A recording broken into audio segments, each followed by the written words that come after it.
అందరూ చెప్పే మాట ఏంటంటే మీరు మాస్టర్స్ చేయాలనుకుంటే జర్మనీకి వెళ్ళిపోండి, జీరో ట్యూషన్ ఫీ, మీకు డబ్బులు ఖర్చు అవ్వవు అనేది. కానీ ఎవరు ఈ డార్క్ సైడ్ గురించి అయితే మాట్లాడరు. మనము ఈ రోజు దాని గురించి డీటెయిల్ గా అయితే ఎక్స్ప్లెయిన్ చేసుకుందాము. ఇండియాలో రాసినట్టు జనరల్ గా మన ఇండియాలో ఫీలింగ్ ఎలా ఉంటదంటే ఒక క్వశ్చన్ ఇచ్చారు, 10 లైన్లు 50 లైన్స్ 50 లైన్స్ సోది రాసేస్తే సరిపోయింది, అట్లీస్ట్ 2 మార్క్స్ అయినా వేస్తారు కదా అని అనుకో.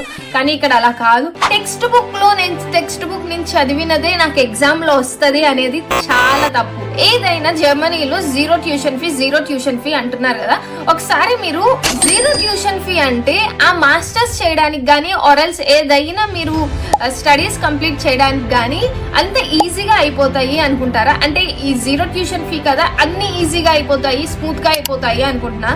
కానీ అది కాదు అసలు. It's very tough to do masters in Germany.